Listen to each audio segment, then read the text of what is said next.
네, 오늘 우리에게 주시는 하나님 말씀은 신약성경 디모데전서 2장 1절에서 10절 말씀을 같이 교독하도록 하겠습니다. 여러분 가져오신 성경을 펴셔서 디모데전서 2장 1절 10절을 보시고요. 우리 혹시 성경이 없으신 분들은 앞에 있는 스크린을 보시고 같이 교독하도록 하겠습니다. 1절을 제가 읽겠습니다. 그러므로 내가 첫째로 권하노니 모든 사람을 위하여 간구와 기도와 도구와 감사를 하되 임금들과 높은 주위에 있는 모든 사람을 위하여 하라. 이는 우리가 모든 경건과 단정함으로 고요하고 평안한 생활을 하려 함이라. 이것이 우리 구주 하나님 앞에 선하고 받으실 만한 것이니 하나님은 모든 사람이 구원을 받으며 진리를 아는 데에 이르기를 원하시느니라. 하나님은 한 분이시요 또 하나님과 사람 사이의 중보자도 한 분이시니 곧 사람이신 그리스도 예수라. 그가 모든 사람을 위하여 자기를 대성물로 주셨으니 이하게 이르러 주신 증거니라. 이를 위하여 내가 전파하는 자와 사도로 세움을 입은 것은 참말이요 거짓말이 아니니 믿음과 진리 안에서 내가 이방인의 스승이 되었노라. 그러므로 각처에서 남자들이 분노와 다툼이 없이 거룩한 손을 들어 기도하기를 원하노라. 또 이와 같이 여자들도 단정하게 옷을 입으며 소박함과 정절로서 자기를 단장하고 따은 머리와 금이나 진주나 값진 옷으로 하지 말고 오직 선행으로 하기를 원하노라. 이것이 하나님을 경외한다는 자들에게 마땅한 것이니라. 아멘. 내 인생을 살아가면서 누군가 나에게 힘이 되어주고 또 도움이 되어준다면 우리는 그 어떤 인생길도 잘 이겨나갈 수 있습니다. 우리에게는 우리와 함께 하시는 능력이 많으신 하나님이 계신 줄 믿습니다. 그러므로 우리 옆 사람을 축복하면 좋겠습니다. 하나님께서 당신과 영원히 함께 계십니다. 우리 축복하겠습니다.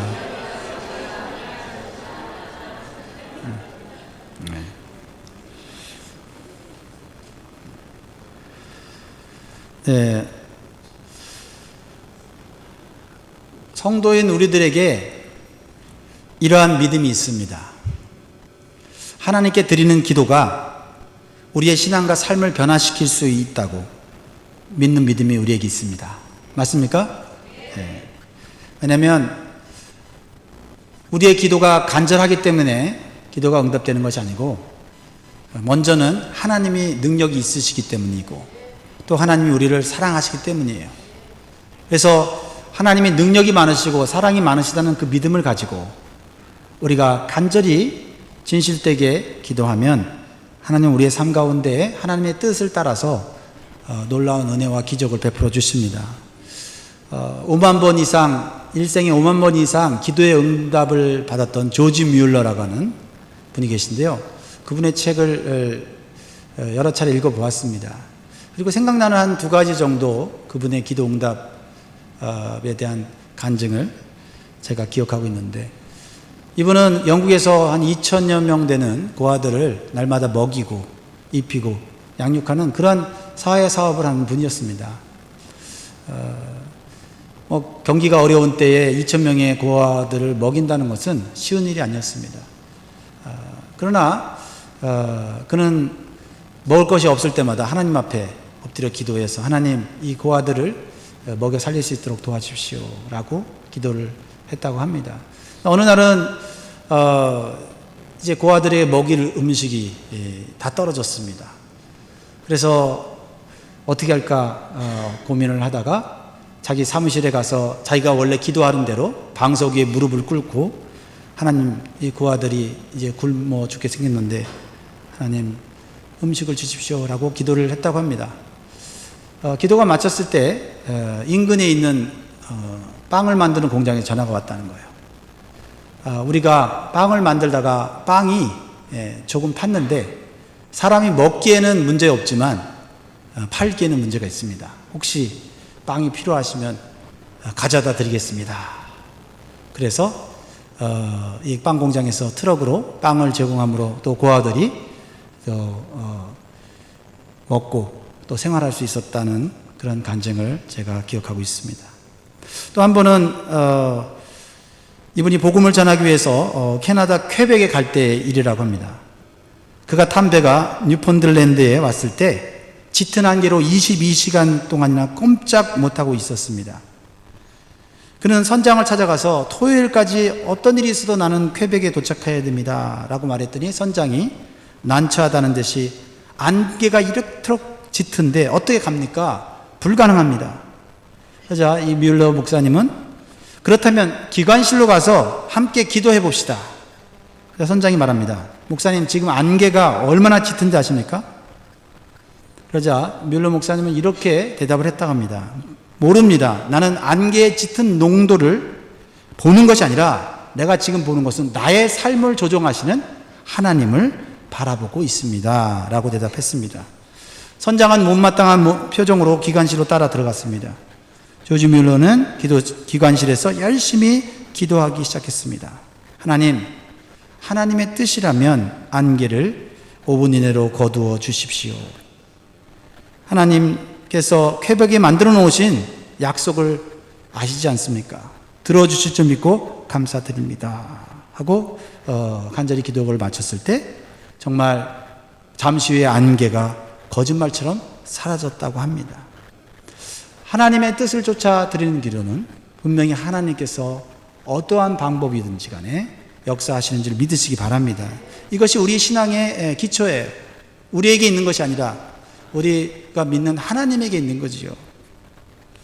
오늘 우리가 읽은 본문 말씀을 통해서 하나님께서 우리에게 요구하시는 기도에 대한 좀 더 한 단계 높은 신앙적인 도전이 있습니다. 그것은 우리의 기도가 단순히 나나 내 가족이나 자식들을 위한 기도만이 아니라 그 기도를 초월해서 모든 사람을 향하여 기도해야 한다라는 것입니다. 우리 지난주에 그 말씀에 대해서 좀 자세히 나눴죠. 네. 특별히 오늘은 우리의 기도가 이 세상 나라와 통치자들을 변화시킬 수 있다고 하는 믿음을 갖기를 원하신다는 겁니다. 여러분이 한번 질문을 오늘 하시고 그 질문에 답을 하시기를 바랍니다. 여러분의 기도가 여러분의 환경과 또한 여러분이 기도하는 나라를 변화시킬 수 있다고 믿으십니까? 라는 질문을 오늘 마음속에 한번 해보시면 좋겠습니다. 사도 바울은 에베소 교회를 섬기는 이 디모데 목사님과 성도들에게 기도할 때 모든 사람을 위해서 기도하라고 말씀하고 있습니다. 1절을 읽어볼까요? 1절 다시 읽습니다. 지난주 말씀을 기억하면서 시작. 그러므로 내가 첫째로 권하노니 모든 사람을 위하여 간구와 기도와 도구와 감사를 하되. 여기서 모든 사람이란 나 자신을 뛰어넘어 내 주변에 있는 이웃들 그리고 나라와 민족과 열방을 위해 기도하라는 것이죠. 인종을 초월해서 기도하라는 것이고 내가 아는 사람만, 친한 사람만, 사랑하는 사람만 기도하는 것이 아니라 하나님이 나에게 감동을 주는 사람들, 또 내가 뉴스를 보고 불쌍하고 안타까운 그런 삶을 사는 사람들을 바라보면서 우리는 기도해야 될 필요가 있다라는 것입니다. 이것이 하나님이 원하시는 것이고 하나님이 기뻐하시는 신앙의 행위라는 것입니다. 하나님은 우리의 기도의 범위와 대상이 좀 더 넓어지기를 원하신다라는 거죠. 왜 그러죠?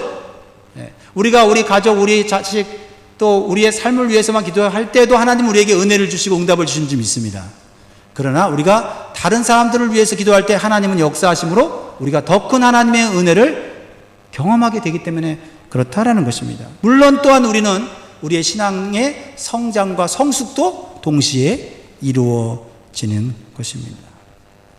그래서 오늘 3절에 보면 이렇게 말하고 있죠. 이것이 우리 구주 하나님 앞에서 선하고 받으실 만한 것이니 라고 하는 것입니다. 이렇게 모든 사람을 위해 기도하라는 하나님의 요청은 결국 우리에게 축복이 되는 것이고 우리에게 은혜가 되는 것이지요.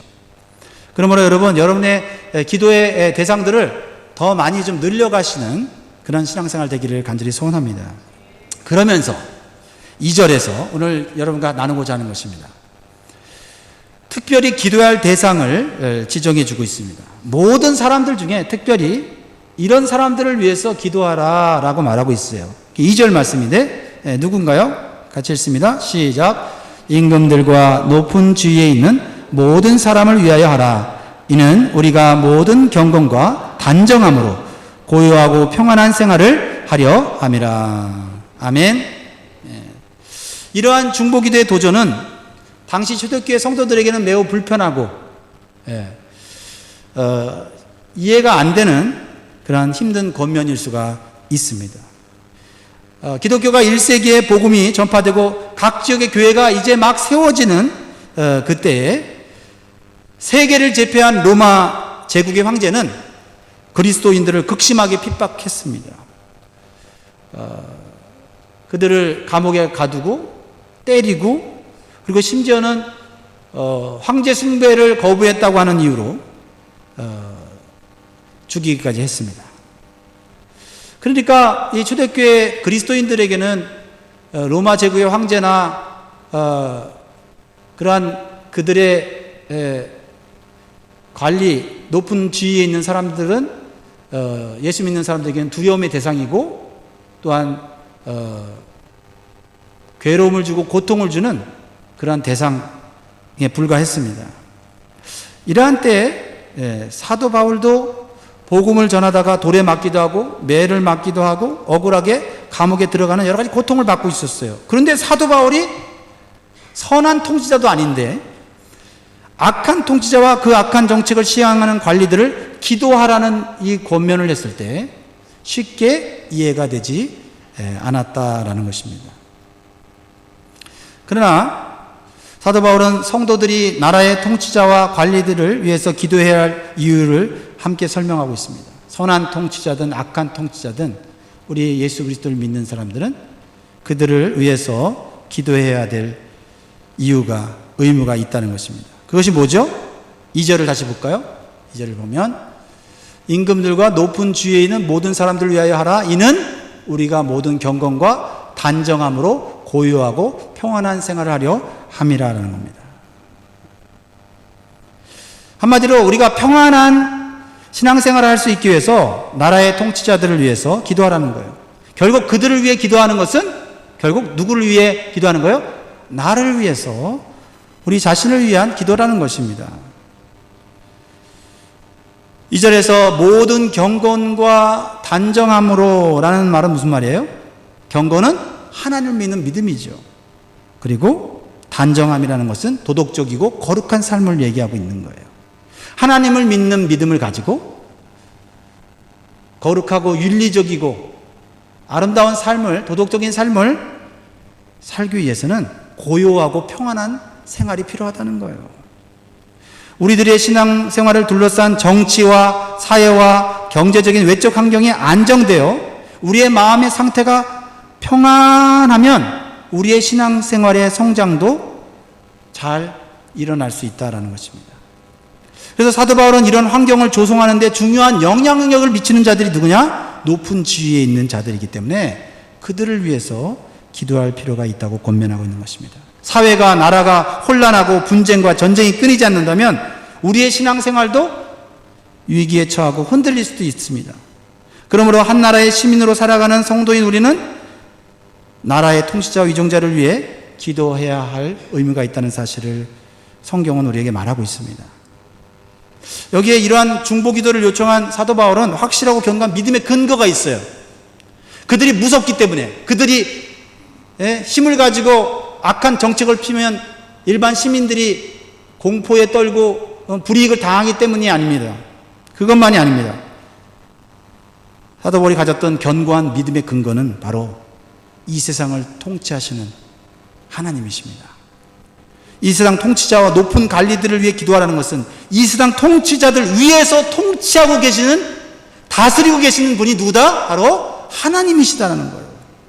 하나님의 가장 높으신 분이라는 것입니다. 그 당시 초대교회 성도들은 날마다 두려워 떨고 있었습니다.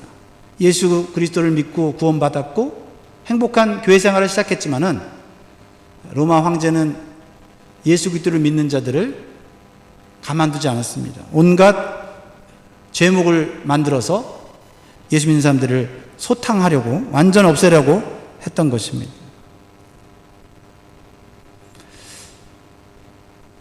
사도 바울은 우리가 그러한 환경 가운데서 중보 기도를 통해서 하나님께서 역사하심으로써 성도들을 보호하시고 성도들을 하나님의 뜻대로 인도해 주신다는 사실을 우리에게 가르쳐 주고 있는 것입니다. 구약 성경에 보면 하나님의 백성들이 간절한 기도를 통해서 하나님께서 통치자들의 마음을 바꾸시거나 하나님의 뜻을 행하지 않는 왕들을 징계하시고 심판하시는 것을 우리는 보게 됩니다.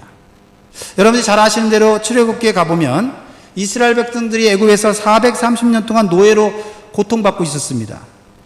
노예로 사는 삶이 점점 고통스러워지고 도저히 그 삶을 살 수 없을 때 백성들은 무엇을 했습니까? 하나님께 간절히 부르짖어 기도했다고 했습니다. 출애굽기 2장 23절 한번 읽어볼까요? 출애굽기 2장 23절 같이 읽습니다. 시작.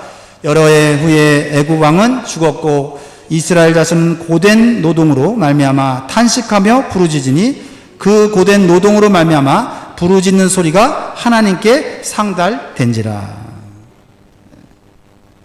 하나님께서 백성들의 간절한 기도를 들으시고 하나님의 뜻을 따르지 않는 애굽의 왕을 10가지 재앙으로 하나님이 징계하셨습니다. 그리고 위대한 지도자 모세를 통해서 그들을 놀라운 하나님의 기적으로 구원하신 것을 여러분 기억하고 있습니다. 그리고 신실한 믿음의 사람들의 기도를 통해서 일시적으로 하나님을 믿었던 왕들도 있어요. 원래 하나님을 믿지 않는 왕들이에요. 하나님 믿지 않는 나라입니다. 그러나 하나님께서 그 믿지 않는 왕의 마음을 바꾸셔서 하나님의 백성들에게 은혜를 베풀고 호의를 베풀도록 했던 역사들이 성경에 많이 기록되어 있습니다. 예를 들면 여러분 요셉 시대의 애굽의 왕 바로 왕, 그렇죠? 요셉이 총리가 되었을 때 애굽의 바로 왕은 요셉을 믿는 하나님을 높이고 찬양했습니다. 또한 다니엘 시대의 왕이 누구죠? 느부갓네살 왕. 세계를 제패한 바벨론 왕 아닙니까? 그런데 다니엘의 신실한 기도로 말미암아 그가 일시적으로 하나님을 높이고 찬양하고 다니엘을 굉장히 사랑하는 것을 보게 됩니다. 또한 다리오 왕 때도 다니엘이 모함을 받아서 사자굴 속에 들어갔지만은 하나님의 놀라운 은혜로 기적적으로 구원받았을 때 이 다리오 왕은 이 세상을 다스리시는 분은 바로 여호와 하나님이라고 찬송했던 걸 보게 됩니다.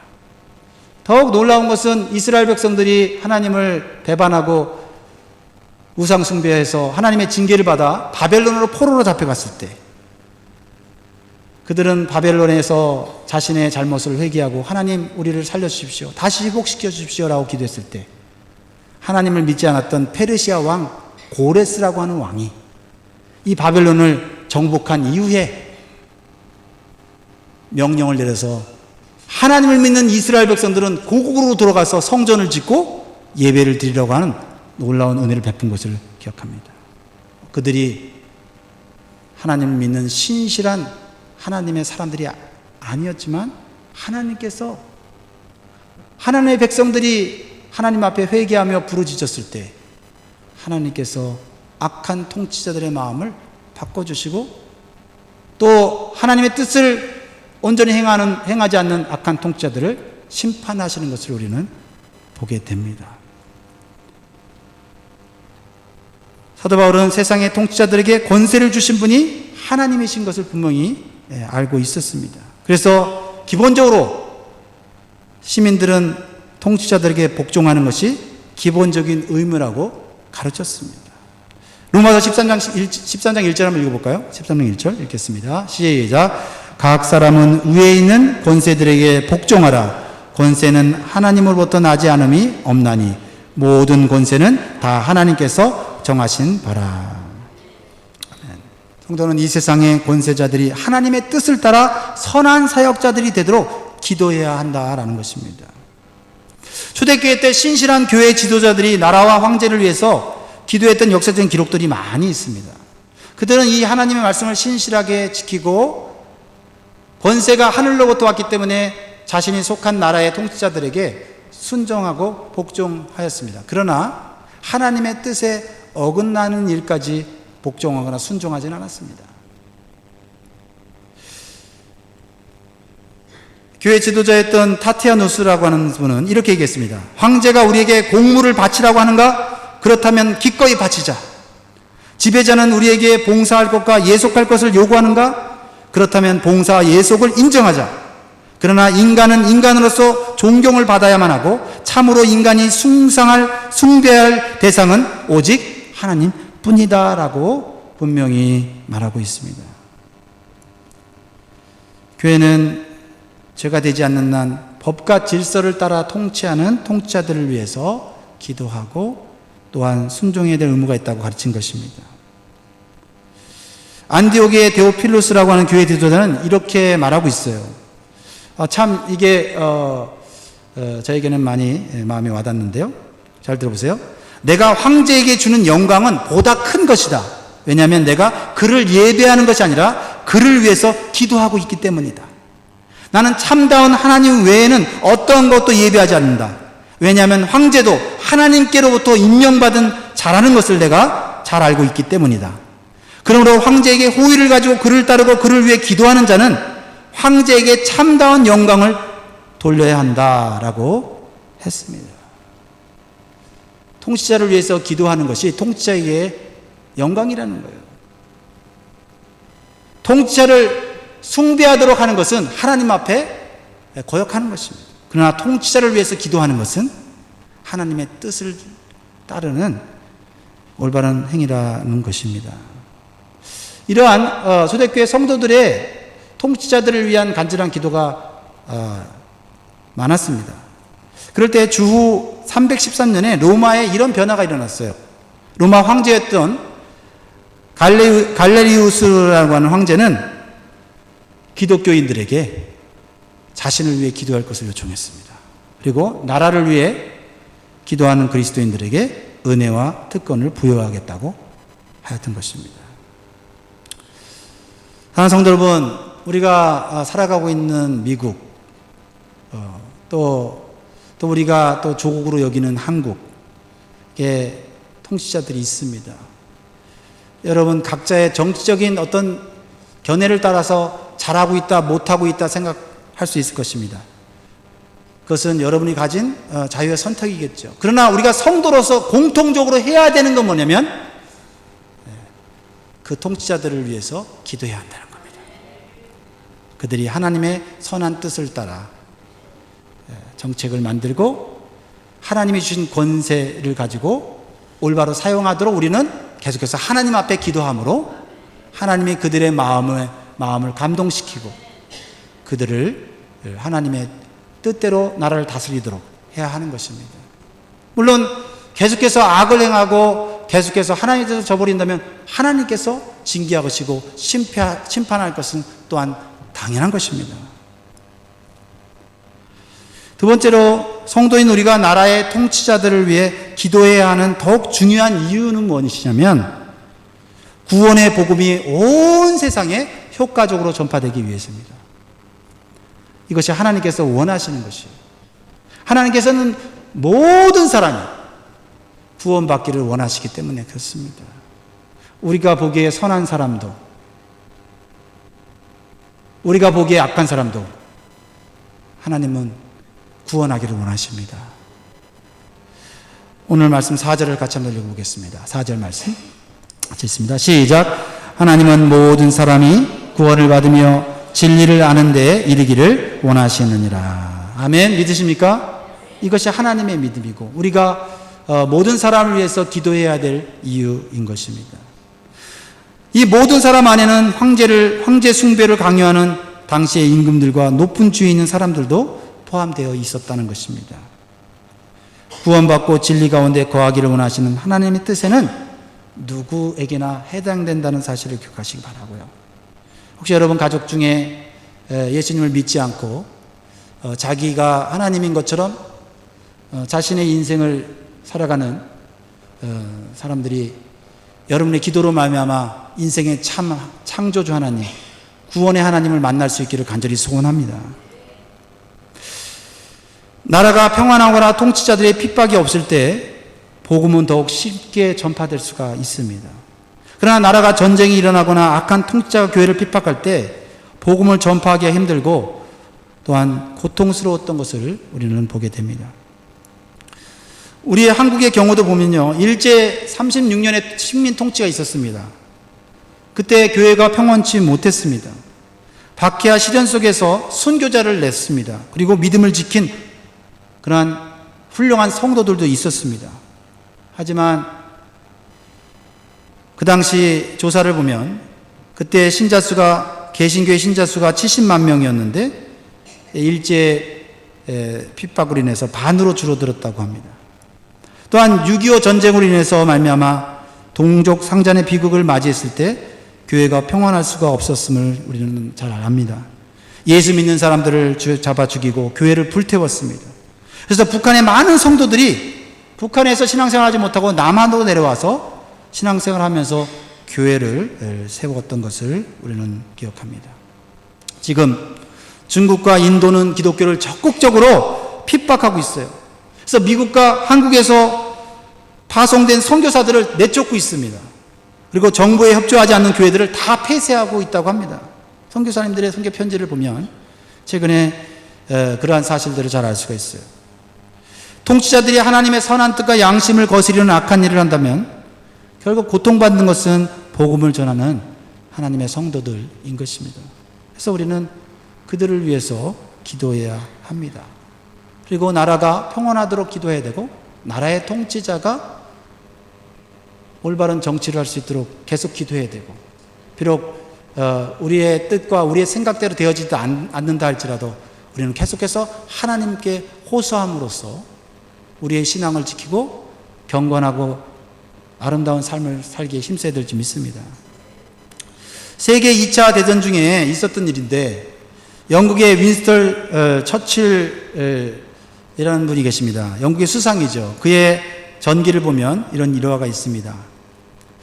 영국 국회가 모여서 매우 중요한 안건을 심의하고 있었습니다. 그때 당시에 독일의 히틀러는 세계 정복을 꿈꾸고 있었고 600만의 유대인들을 학살하는 그러한 무시무시한 공포 정치를 하고 있었죠. 그래서 그 주변에 있는 국가들이 두려워 떨고 있었습니다. 영국 국회가 모여서 그러한 여러 가지 중요한 안건을 가지고 심의하고 있었습니다. 수상이었던 처칠이 앞에 의자에다가 머리를 파묻고 졸고 있는 것이었습니다. 그러자 국회의장이 소리를 냅다 질렀습니다. 일국의 수상이 나라의 중요한 의제를 논의하는 마당에 어떻게 졸고 계십니까? 그래서 처칠이 갑자기 눈을 뜨더니 하는 소리가, 졸다니요, 나는 기도하고 있었습니다. 그래서 의장이 다시 말하기를, 아니 하필이면 이때 눈을 감고 기도하십니까? 하필이면 여기에서 기도하고 계십니까? 그러자 처칠이 갑자기 벌떡 일어나서 큰 소리로 이렇게 담대하게 말했다고 합니다. 아니 이때, 나라가 어려운 이때 기도하지 않는다면 언제 기도한단 말입니까? 나라의 중요한 일들이 의논되고 있는 이 자리가 기도하는 자리가 될 수 없다면 도대체 어디에서 기도하라는 말입니까? 외쳤다고 합니다. 그랬을 때 온 국민들이 이 처칠 수상의 권면을 받아서 국가 기도의 날을 정하고 전쟁터에 나가서 싸우고 있는 영국군들, 젊은이들 35만인가 35만인가 정확하게 모르겠는데 아마 35만인 걸로 알겠는데 35만의 젊은 병사들이 무사하게 독일군으로부터 구출되고 다시 영국으로 돌아올 수 있도록 같이 기도했다고 합니다. 근데 놀랍게도 뭐 여러 가지 그러한 거기에 왜 그런 일이 일어나는지 알지 못하지만 신기하게도 며칠 동안 독일군의 공격이 약해진 틈을 타서 영국의 젊은 군인들이 도보 해협을 건너서 영국으로 돌아왔다고 합니다. 그리고 다시 연합군들이 다시 힘을 모아서 노르만디 상륙작전 아시죠? 노르만디 상륙작전을 통해서 독일을 무너뜨리는 그런 역사가 일어났다는 것입니다. 사랑하는 성도 여러분, 우리는 성도들의 안정된 신앙 성숙과 효과적인 복음 전파를 위해서 나라와 통치자들을 위해서 적극적으로 기도해야 합니다. 매일 기도해야 합니다. 물론 우리가 생활하면서 어려운 일이 생기면 기도하겠지요. 또 평상시에 나라의 통치자를 위해서 기도하지 않다가 직접적으로 내가 무슨 불이익을 당하면 기도하겠지요. 그때도 기도해야 되지만 평상시에 우리의 통치자들을 위해서 그들이 선하든 악하든 우리가 하나님 앞에 기도할 필요가 있다는 것입니다. 그것은 하나님 말씀에 일단 순종하는 것이고 또한 그것은 분명히 하나님께서 변화의 역사를 일으켜 주시는 그러한 불씨가 되어진다라는 것입니다. 나라와 통치자를 위해 성경적이고 영적인 기도의 모범, 좋은 모범이 있습니다. 로마의 클레멘트라고 하는 교회 지도자가 고린도 교회에 보낸 첫 편지에서 볼 수 있는데, 주후 90년경 도미티아누스라는 황제가 있었는데 그때 핍박이 굉장히 심했거든요. 그 핍박이 심하던 그 악한 통치자의 밑에 있을 때 이분이 이런 기도를 교회 성도들에게 요청을 했는데 그 기도가 참 마음에 와닿더라고요. 한번 여러분 한번 기도하는 마음으로 같이 마음으로 따라 하시면 좋겠습니다. 주님이시여, 마음으로 따라 하십시오. 따라 하셔도 되는데 길어요. 네, 좀 이렇게 마음으로. 이제 지금 악한 통치가 핍박하고 있는데 이런 기도를 우리가 그런 악한 통치자였으면 저 통치자들을 하나님 무너뜨리고 죽여주시고 막 이렇게 할 수도 있는데 하나님의 말씀을 따라서 이렇게 기도하는 모습이 참 좋았습니다. 주님이시여, 주님께서는 우리들의 지배자나 위정자들에게 통치권을 주셨습니다. 주님께서 저들에게 주신 통치권이기 때문에 저들을 따르겠습니다. 그것은 바로 당신의 뜻을 따르는 것이기 때문입니다. 그러하오니 주님이시여, 건강함과 평안함과 조화 그리고 안정을 그들에게 내려주소서. 그것은 주님께서 주신 나라 일을 그들이 실수 없이 수행할 수 있게 하기 위함입니다. 왜냐하면 하늘에 계신 하나님이시여, 모든 시대를 다스리시는 우리의 임금이시여, 주님께서는 인간의 자손들에게 이 땅의 모든 것을 다스리는 영광과 권능을 주셨기 때문입니다. 주님이시여, 그들의 생각을 인도하시어 당신이 보시기에 선하고 만족스러운 것으로 일하게 하여 주옵소서. 저들이 주님께서 내려주신 힘을 평화와 관용 속에서 사용하게 하시어 주님 보시기에 선하고 만족스럽게 함으로 저들이 주님의 총애를 받게 하여 주옵소서. 오 주님이시여, 주님만이 이러한 일을 하실 수가 있습니다. 주님은 이것보다 더한 것도 하실 수가 있습니다. 저희들은 대제사장이며 우리 영혼의 수호자이신 예수 그리스도를 통하여 당신을 찬양하나이다. 예수 그리스도의 이름으로 지금이나 모든 시대에도 영원토록 영광과 주권이 하나님에게 있기를 기도합니다. 참 환난과 핍박 속에서도 감정과 분노에 찬 그런 언어의 기도가 아니라 정말 성경적으로 하나님의 마음을 감동시키고 움직일 수 있는 기도를 한 것을 보게 됩니다. 사랑하는 성도 여러분, 오늘 말씀을 통해서 여러분의 기도의 범위가 한계가 넓어지기를 원합니다. 이 세상 나라를 통치하는 권위를 가진 지도자들을 위해서 기도하는 것이 우리 성도에게, 우리 교회에게는 해도 되고 안 되는 것이 아니라 하나님이 주신 사명인 것을 기억하면 좋겠습니다. 심지어 교회를 핍박하고 박해하는 자들까지라도 기도함으로써 저들이 하나님을 두려워하고 백성들을 사랑하도록 기도해야 될 줄 믿습니다. 우리 모두는 이러한 기도를 통해서 더욱더 하나님의 은혜 가운데 살아가는 법을 배울 수 있기를 원합니다. 하나님의 주권과 통치를 절망적인 상황 속에서도 믿으시고 우리의 신앙의 성장과 효과적인 좋은 복음 전파를 위해서 힘쓰시는 저와 여러분 되기를 주의 이름으로 축복합니다. 아멘.